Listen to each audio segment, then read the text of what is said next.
Our next speaker is Doug Boucher, and here he is. Doug is in the Union of Concerned Scientists. He's been there now for a while, and he was a student here and has been a friend of John for about 45 years. The title of his talk is Science and Theories of Change. Thank you very much, Yvette.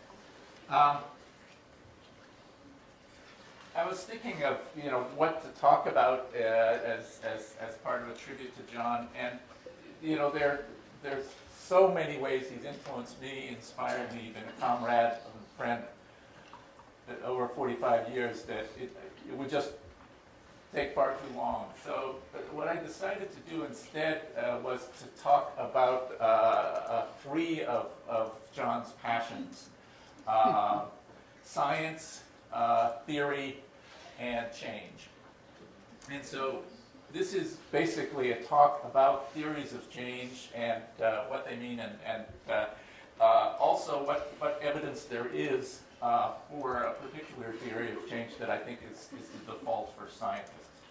A theory of change is basically an explanation of here's what we'll do, here's how it will affect others, here's how they'll respond, here's how that will affect others, and with a sequence of steps, eventually how that will lead to the change that we are seeking in society. And it's often been said that everybody has a theory of change, but often they don't make it clear, and often they don't even make it clear to themselves. But anybody that's involved in activism trying to change the world, in fact, has some sort of a theory of how it can happen.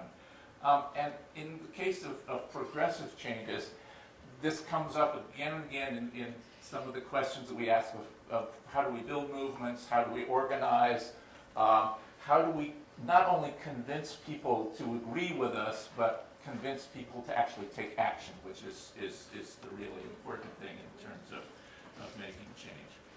And so there are a variety of different theories of change that I think one can talk about. I've boiled a lot of them down to single words, which admittedly is oversimplified. It's sort of John's quick and dirty approach to theory, taken to an extreme.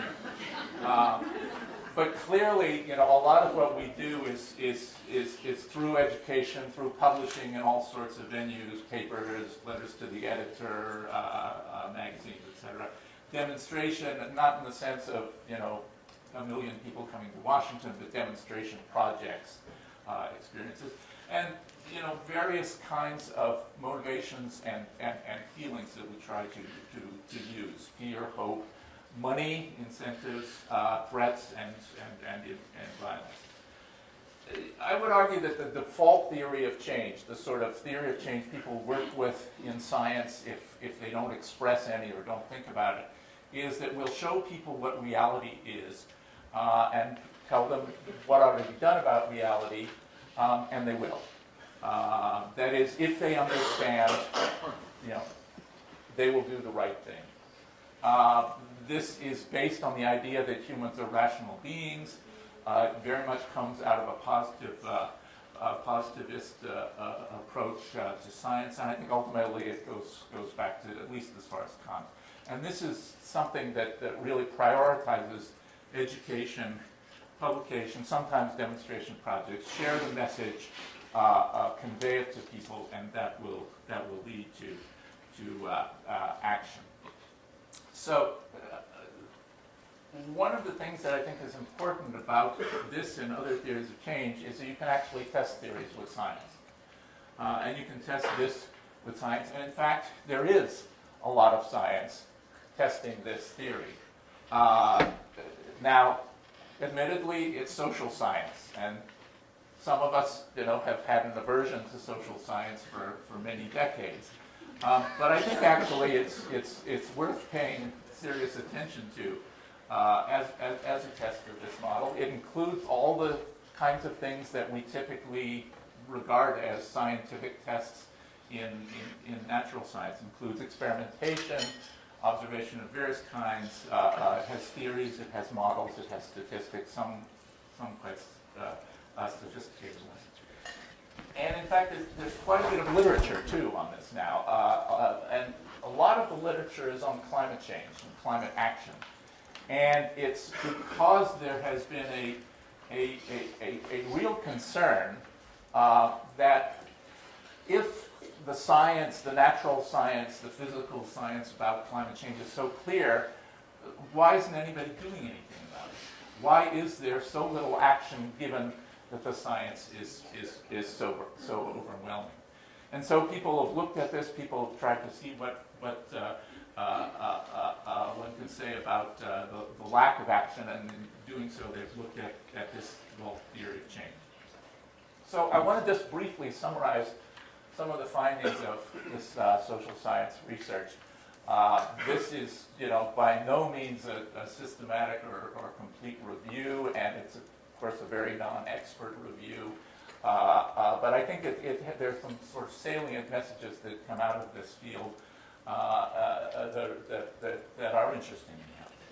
The first one, which is in a sense a very positive one for the default theory, is that in fact in almost every country in the world, a large majority of the people agree that A, there is such a thing as global warming happening, B, that humans are the cause of it, and C, that something ought to be done about it.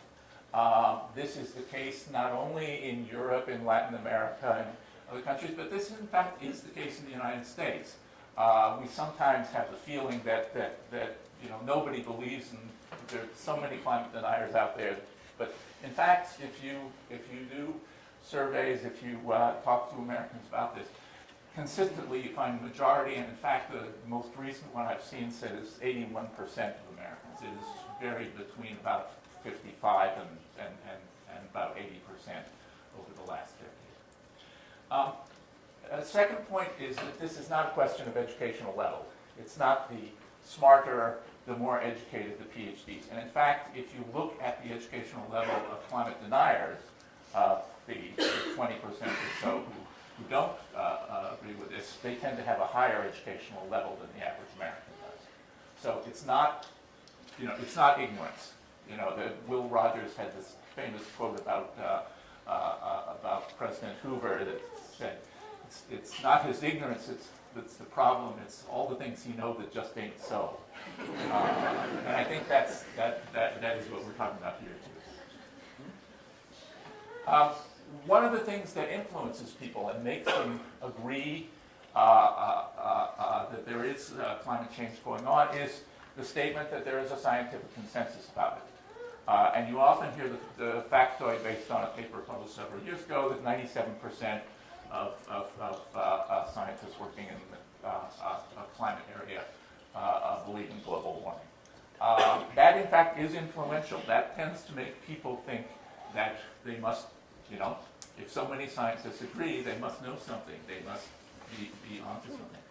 On the other hand, there's also a counter effect, and this has been particularly the case maybe 5 to 10 years ago, that balanced journalism, I put balanced in quotes, tends to work in the opposite direction. That is the sort of, every story has to quote the scientist who talks about global warming and the denier who says there's no such thing. It has to quote Michael Mann who explains about the increase in temperatures, and Donald Trump who explains that it's something that the Chinese made up. And this has been analyzed in many cases. This is what is often called the balance and bias. Okay, so those are, I think, some somewhat positive and somewhat reinforcing the idea of the default theory of change. Now we get into some that I think start to raise some questions about it. The first is that very few people actually understand the mechanism of global warming, at least understand it well enough to explain it in a simple 3 or 4 sentences, in 50 words or less. And take a few seconds in your own head and try to figure out if you had to say 3 sentences to explain how global warming works, what would they be? As I say, it's very, very, very common not to be able to do that, even among people who very strongly believe in it. And in fact, even among people who have a lot of education. So incorrect understandings are very common. And they're common, certainly among the general public, but even to some extent among the scientific community. For example, it's air pollution that is blocking out the sunlight. That it's like a greenhouse. There's this roof that the atmosphere forms that keeps the warm air in. It's because of the ozone layer. It's a very common misconception, et cetera, et cetera. There are all sorts of variations on it. Now, here again, there's a great deal of misunderstanding, I would say, is not too strong, but certainly confusion as to what ought to be done about it. What are the effective things that you can do to stop global warming? And that's logical given all the things that people think may be the cause of it. But very often people explain, well, recycling would help. Picking up litter on the roadside, that would be a good thing to do. However, hearing a short explanation of the mechanism actually does reinforce people's agreement on global warming. And here's a sample that this is sort of my version of something that appeared in the literature as a test about visible light and infrared light, absorption of infrared light by greenhouse gases, and that keeps them from escaping from the Earth, and that warms up the Earth. That actually tends to be an effective way of convincing people. 6, pre-existing beliefs and belief systems tend to strongly affect how people hear about global warming and whether they accept it. It's been suggested, for example, that one of the real problems in getting total acceptance, as opposed to 75 or 80%, is the just world belief, the belief that we basically live in a world in which good is rewarded and evil is punished, so that the innocent do not suffer, that only the guilty are the ones that suffer, and the idea that our grandchildren would suffer when they've done nothing to cause climate change contradicts that. Also, liberals and conservatives tend to be convinced by quite different framings. Liberals more by emphasizing caring for other people, equality, often framing it as a moral issue. Conservatives much more if you emphasize concepts like purity, sanctity, stewardship of creation. And finally, what seem to be irrational effects are quite common, and they've actually been given names by social sciences. The backfire effect, when actually repeating and correcting a mistaken idea tends to reinforce it in the mind of a certain number of people. Hearing it again, even if they remember that you said it was wrong, it still tends to make them believe it more strongly. The seepage effect, that scientists themselves tend to have a weakened belief in global warming and willingness to do anything about it if they hear more and more climate deniers, even if they know that it's something incorrect. And then finally, and I think this is, in a sense, the most important finding, fear doesn't work. Scaring people actually tends to be counterproductive. The more dire the predictions, the more alarming the words that you use, the less effective you tend to be, because it tends to make people think that it's hopeless, and they don't want to hear that. They don't want to hear that the future is determined to be bleak, and therefore they reject the whole idea if that's the way that you're expressing it. So, conclusions about this in terms of what we do and the effectiveness of science. I think there are a lot of reasons to have questions about the default theory of change in science, and to think that a scientific career, while enjoyable, maybe is ultimately unrewarding in terms of making change, or at least unlikely to be successful in terms of making change. But there are some reasons to think that ultimately science wins.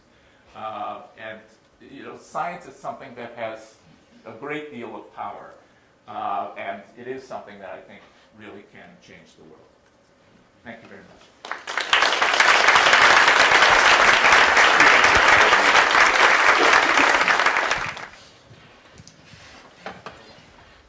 Hi, Doug. Hi. I really enjoyed your presentation.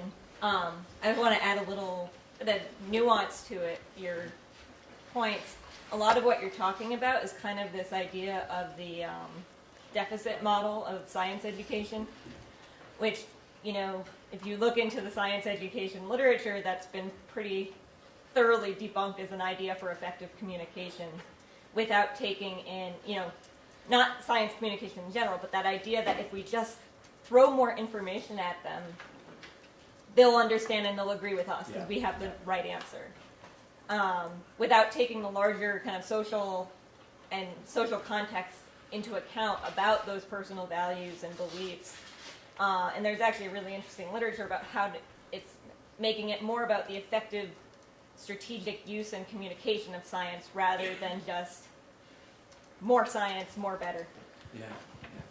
Yeah.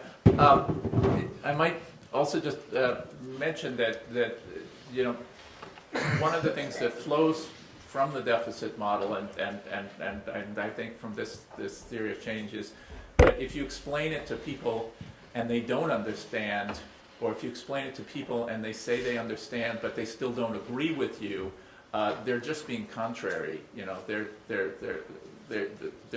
clearly reacting emotionally. They're being guided by their political beliefs, because if they did really understand, they would agree with us. You know, if they were open and scientifically thinking kinds of people like we were. So, you know, it very often lends itself to a real sort of denigration of the people who oppose you, the sort of feeling of, you know, we're the ones who use our brain and they don't. Is this okay? So really quickly, so you began to touch on theories that have been put forth a few years ago by George Lakoff, who I'm sure you're familiar with. It talks about the liberal and conservative views of the family and how those psychological models make make us prone to being, you know, to the left or to the right. In addition to that, there's been a lot of stuff that's talked lately about narrative, the power of stories. Everybody's got a story to tell and using these.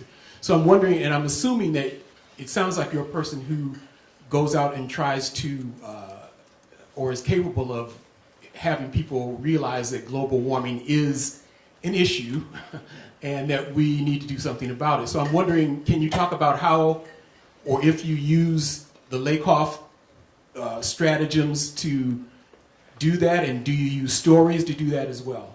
Yeah, I have been working for almost a decade at an organization, you know, whose main mission is to really spread the word about climate change and to mobilize people to do something about it. And the communications people in our organization, who are the people who've taught me a lot about some of the social science, are constantly tell stories, you know, narrative. You know, you're used to doing science as you know, hypothesis testing, as theory development, etc. But, you know, do it as storytelling. And I got to admit, after, you know, all the effort and all the emphasis, I'm still not really comfortable with it, because, you know, I guess the problem I have is that, to me, you know, there's my story, there's your story, there's her story and his story, but I have this sort of fundamental feeling that the scientific story is more than just a story. You know, it's better in some way, and the things that make it better, the things that make it more likely to be true, in fact, you can narrate them, you can tell a story about how you did the research and how you came to this conclusion, etc. But, you know, fundamentally, you know, a good story can be told about fiction as well as about fact. So that's I try, but I'm not consistently good at it. Okay, we're going to have to move on. There will be time at the end